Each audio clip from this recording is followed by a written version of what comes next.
Amol, co-founder of Full Throttle AI. Amol, welcome to the show. Hey, thanks for having me, guys. Amol, Amal, I welcome. didn't dare try to pronounce your last name, Amol. Give it to me, just so I got it. It's Waishampayan. So, Waishampayan. Oh, I could have done that. Waishampayan. I yeah, would have got that it right. looks way more intimidating than it actually is when you say it out loud. But it is 13 letters. Growing up, I had to do it. You fill out all the SAT things for 13 letters. So fun times.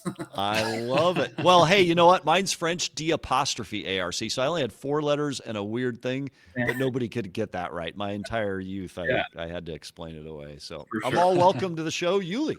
Amal, let's get right into it. Obviously, we have our signature question: how's biz in your neck of the woods? And while you're letting us know how things are, just tell us a little bit about yourself and what you guys do. Yeah, for sure. So business is great. Our business is up significantly year over year, and we really feel like we're just getting started. So really excited going into the next year. We expect it to be probably our shining breakout year, to be honest. Given as you guys covered, a lot going on with AI. It's kind of a Yeah. golden year next year for a Mhm. lot of key transformation.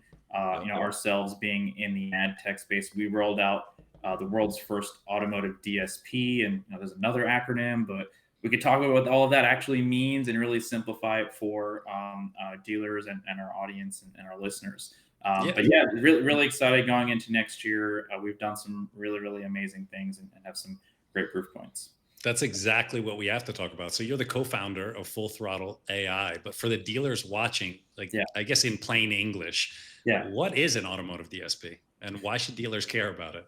Great question. So I'm gonna give an insight of to like why we built it, and then that is gonna better, and I'll go explain exactly what it is. So essentially, a couple of years ago, we interviewed about 500 dealers, and we said, who is 100% confident where their non-search, non-social, which means not Google, not Facebook, not YouTube. Do you know where your dollars are actually going? Do you know what kind of actual impact they're having? The other one's a little bit easier. Everyone knows, right? But in terms of non-search, non-social, no one really knew.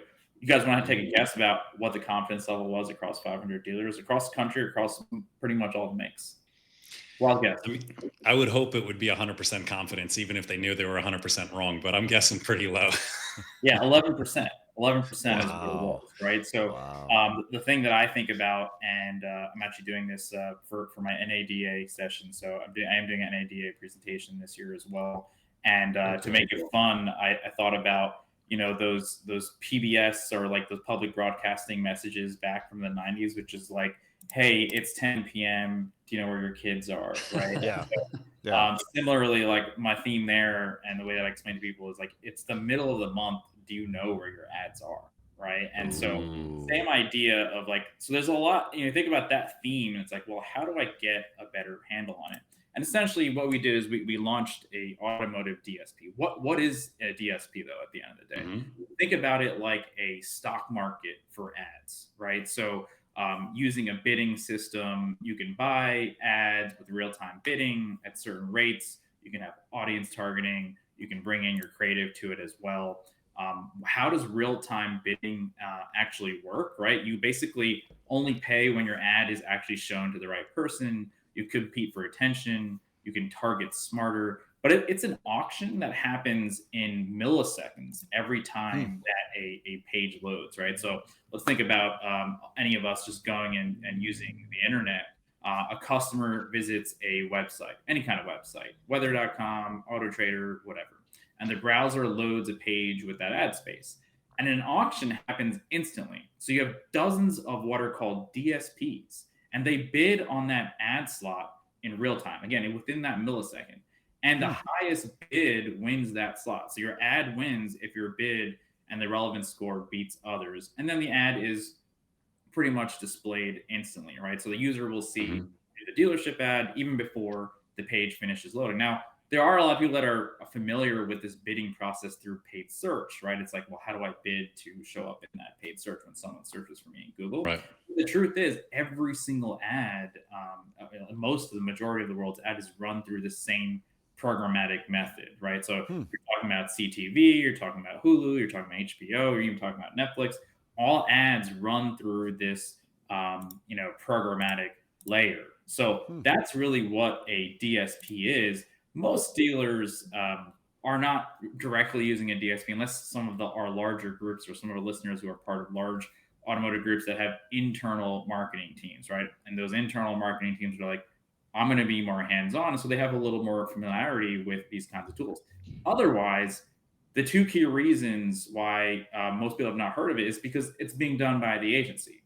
So when an agency works with the dealer and says, hey, I am going to run all this media in all these different spaces and blah, blah, blah. Dealer's like, cool, great. I'm going to look at the reporting. It's pretty much done. And they're in this monthly cycle. And now then the agency's like, okay, I'm going to go and do this whole bidding thing. I'm going to use the DSP out there. I'm going to try to accomplish it. And so that's generally just for education purposes. That's how it works. So it's a marketplace, and you give dealers access to it, and it's faster, and it's probably smaller margins when we place advertising than we can do ourselves.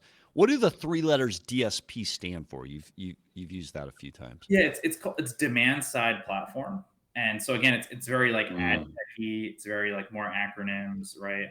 And again, I typically we don't even use that word, but what has changed over the last year or two? Why are people talking about this now, even though this has existed for the last decade, right? Any guesses? You guys mentioned it a little earlier. AI, exactly. AI. So historically, the work could only be done by your huge agencies with large teams, and you got to use all this complicated software. What does AI do? It takes all that complicated software and it makes it super, super simple and brings in your dealer's DMS data. It brings in, your cars.com and other kinds of audience data as well. And now a dealer can do, I'll give you like 3 use cases that dealers do today using our platform, or their agencies using our platform to do it. Same thing, right? And so one example is, let's say you want to build and launch a Univision CTV campaign, connected TV campaign, but you want to target your lease upgrade customers in your DMS, and you want to hit the lease conquest customers in your market, and you want to target in a Hispanic market, it's Univision, CTV. You can build and launch that in 2 minutes. Drag and drop the creative, and you need a creative, or so maybe your agency helps you, but you can build and launch it in 2 minutes, and then in real time, see how many lease renewals or new car sales or used car sales you got from that direct audience. So it's like direct mail, right? Because you could do that with direct mail a long time ago. You can't do it today because it's just been too much complication. Right. So now let me ask you, simplified. Sorry, go let ahead. me ask you this from Yoga Cars. Yoga Cars saying, what's the difference between a general DSP and an automotive DSP? So Yoga Cars must have knowledge. Yeah, fantastic question. So most agencies are using general DSPs, and they're trying to get them to work within automotive. But all of us and all of our listeners know that automotive is a beast of a different kind. It is just different, especially at that tier 3 dealer level.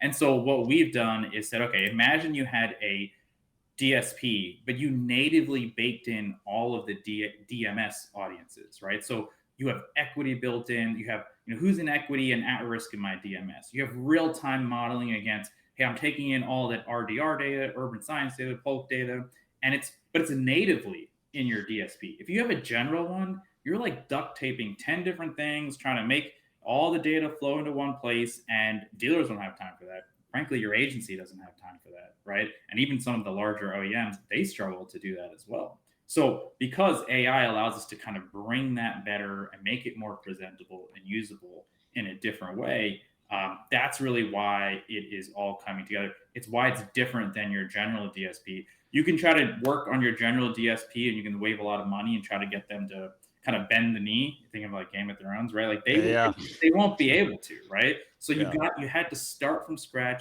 and build something that was specifically focused on moving metal off of lots or moving metal into the service travel. Yeah. So this is a great way to be hyper intentional with your marketing spend. Let me ask you, for a single point store, what are the first 2 to 3 data sources that they should plug in to start, building a real in-house, in-market household solution?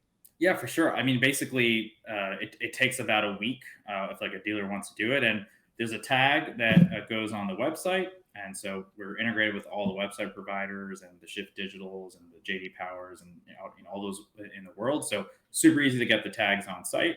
And then we have a turnkey DMS integration. It takes about a week. Everything goes through, and all the little things are calculated along the way. So it's super easy to then just drag and drop, build your campaign, What run, and then measure.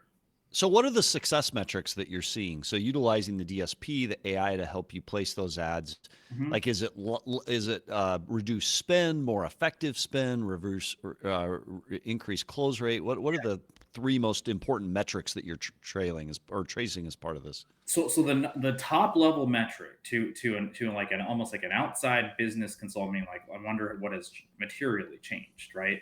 Market share, 100%. You are now having full funnel marketing, not just I got more people to click my paid search ad who are already in market, right? Or click on the Yeah. Facebook ad. Mhm. You are full funnel, changing market share. You're using tier 3 audiences from your DMS. You're using tier 1 audiences where the OEMs are sharing that right directly into our platform, and you are beating your competitor to market with the right message so that the person who's in market or near market and is going to go spend their whole weekend shopping for cars, they stop at your store first and they don't leave, right? And so That's pretty that cool. materially changes market share. But the real answer is never until this point could anyone ever tell you, hey, here's how many new cars, used cars, and gross profit I had on this campaign that was streaming, CTV, display, video. You could do that with direct mail. You could do that with like an email campaign. People have been doing that for decades, right? But you Yeah. could never do it with this big open streaming space. And so we brought all that into one. We brought in direct mail into it. You have true one omni-channel campaign, and it materially helps you impact your market share month over month. You mentioned getting DMS and CRM integrations. That's pretty tough. Is it bidirectionally with most of them? Yeah, Some of them don't play well. yeah, for sure. But we've been in this game since 2018, so Yeah. we've been through all of those kinds of fun items in the trenches, right? And so we learned how to do all of that. It doesn't really need to be bidirectional because you want to use this as your like ad account. So Got for it. some of our Yeah. listeners, they're probably familiar with like, yeah, I have access to my Facebook ad account, I have access to my Google ad account, but I have no idea what happens in the big wild west outside of that. So now think about it like it's an ad account they can own, they can invite their agency to it and all those things. So it doesn't have to feed back to CRM directly, but it can bring in data, and then you can have a better marketing campaign. It sounds like a fascinating tool. It'd be interesting to pilot in one of our stores. It's becoming more efficient, more effective.